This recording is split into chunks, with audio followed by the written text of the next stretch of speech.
आप सभी का स्वागत है। मैं हूं आपके साथ शुभेंदु सिंह और रुक कर रहे हैं इस वक्त की बड़ी खबर का। बड़ी खबर से आपको रूबरू कराएं। इस वक्त की बड़ी खबर, बिकरू कांड मामले में बड़ा खुलासा हुआ है। दरअसल डीआईजी अनंत देव समेत 8 पुलिसकर्मी इस मामले में दोषी पाए गए हैं और आयोग की जांच में ये 8 पुलिसकर्मी दोषी पाए गए हैं। साथ ही पुलिस अफसरों को नोटिस भेजा गया है और बिकरू कांड से जुड़ा ये पूरा मामला, जिसमें डीआईजी अनंत देव समेत 8 पुलिसकर्मी दोषी पाए गए हैं। और दरअसल इस पूरे मामले को लेकर के जांच की गई, जिसमें 8 पुलिसकर्मी दोषी पाए गए हैं।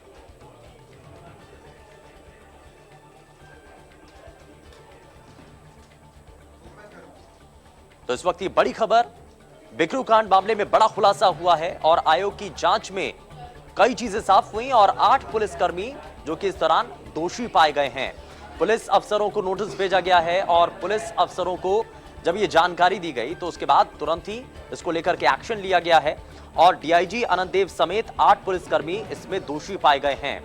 वहीं आयोग की जांच में ये जो पुलिसकर्मी हैं, इनको लेकर के पहले से ही सवाल उठ रहे थे। जांच जब की गई तो उसमें दोषी पाए गए और अब पुलिस अफसरों को नोटिस भेजा गया है।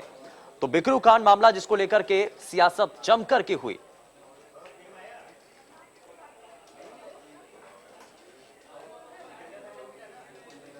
सूरज सिंह हमारे संवाददाता जुड़ चुके हैं ज्यादा जानकारी के साथ। सूरज, इस पूरे मामले को लेकर के सियासत खूब हुई, लेकिन जब जांच हुई तो 8 पुलिसकर्मी इसमें दोषी पाए गए। क्या और जानकारी है?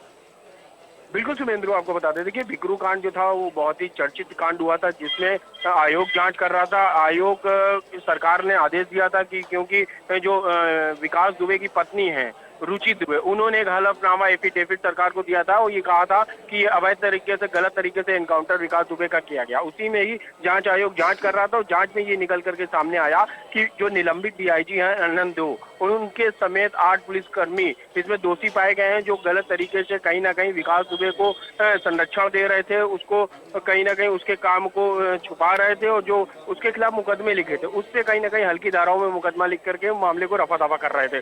वहीं आपको बता दें, सुप्रीम कोर्ट के रिटायर्ड जज हैं डॉक्टर बीएस चौहान, उनकी अध्यक्षता में 3 सदस्यीय न्याय आयोग राज्य आयोग को रिपोर्ट सौंपी गई है। जांच रिपोर्ट में अलग अलग तरीके से कार्रवाई की गई है। इसमें आपको बता दें, पूर्व डीआईजी अनंत देव, तत्काल सीओ एलआईयू सूर्य प्रकाश, पूर्व एसपी ग्रामीण प्रद्युमन सिंह, पूर्व सीओ कैंट आर.के. चतुर्वेदी, इनके खिलाफ बृहद दंड की कार्रवाई की सिफारिश की गई है। वहीं आपको बता दें, तत्कालीन एसएसपी रहे दिनेश कुमार पी, तत्कालीन एसपी ग्रामीण ब्रजेश कुमार, तत्कालीन नोडल पासपोर्ट अधिकारी, इनके खिलाफ लघु दंड की कार्रवाई की सिफारिश की गई है। वहीं अमित कुमार और पूर्व सीओ बिल्लौर नंद सिंह, दोनों के खिलाफ प्रारंभिक कर अनुशासनात्मक कार्रवाई की सिफारिश की गई है। वहीं पर आपको बताते हैं कि जो दोष पाया गया है, इससे जांच आयोग ने अपनी पूरी रिपोर्ट सरकार को सौंप दी है। उसी के आधार पर ही इन पे कार्रवाई की सिफारिश की गई है। जी ठीक है, बहुत शुक्रिया सूरज इस पर जानकारी के लिए।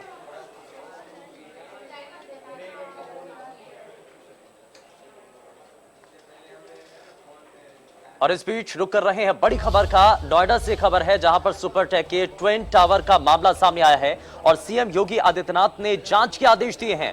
वहीं शासन स्तर पर एसआईटी गठित करने के निर्देश भी दिए गए हैं और साथ ही साथ 2004 से लेकर के 2017 तक तैनात अफसरों की सूची मांगी गई है।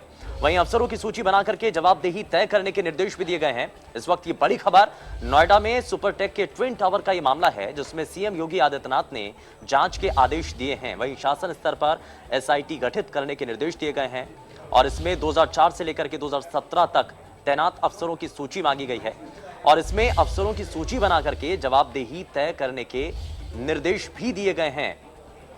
तो नोएडा से इस बीच ये खबर, जहां सुपरटेक के ट्विन टावर का यह पूरा मामला है, मुख्यमंत्री योगी आदित्यनाथ ने जांच के आदेश इस पर दिए हैं। शासन स्तर पर एसआईटी गठित करने के निर्देश मुख्यमंत्री के द्वारा दिए गए हैं, यानी कि मुख्यमंत्री योगी आदित्यनाथ ने इस पर एसआईटी गठित कर दी है और निर्देश दिए गए हैं। साथ ही साथ 2004 से लेकर के 2017 तक जो अफसर तैनात थे, उनकी भी सूची मांगी गई है।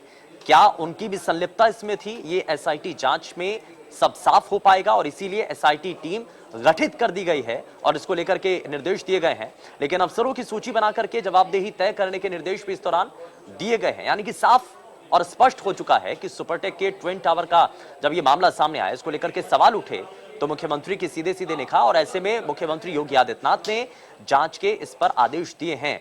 शासन स्तर पर एसआईटी गठित करने के निर्देश मुख्यमंत्री के द्वारा दिए गए हैं।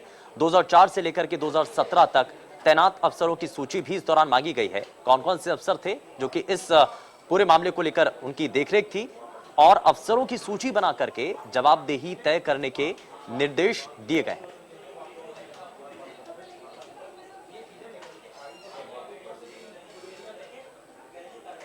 और ज्यादा जानकारी के साथ हमारे संवाददाता ग्रेटर नोएडा से रजत जुड़ चुके हैं। रजत, क्या अभी तक इस पूरे मामले को लेकर के जानकारी है? मुख्यमंत्री ने एसआईटी गठित करने के निर्देश दिए हैं, अपडेट। जी बिल्कुल, लगातार देख रहे हो कि जो सुपर टैक के टावर है उस पर लगातार मुख्यमंत्री ने भी संज्ञान लिया। उसके बाद कहीं ना कहीं जो यहाँ के तमाम जो अधिकारी हैं उनके ऊपर जांच बैठ चुकी है। ऐसे में जो सीएम योगी आदित्यनाथ उन्होंने भी इस मामले पर एसआईटी टीम है वो गठित कर दी। उसके बाद कहीं ना कहीं जो अफसर है, जिसमें से 6 है ऐसे अफसर हैं जिनके नाम सबसे आगे चल रहे हैं। हालांकि अभी जो यहाँ पर नोएडा अथॉरिटी में जो प्लानिंग पे थे गोयल, उनको भी जो कि अभी प्रेजेंट में जो गोंडा जो कहे तो गोरखपुर अथॉरिटी में है, वहां से उनको फिलहाल सस्पेंड भी कर दिया गया। बड़ी कार्रवाई है, कहीं ना कहीं अब सीएम सख्त है, कहीं ना कहीं सुपर टैक पर जो कार्रवाई है वो देखी जा रही है। सीएम ने अब एसआईटी टीम गठित कर उन अफसरों पर कहीं ना कहीं उनके खिलाफ जांच करके बड़ी कार्रवाई करने की बात कही जा रही है।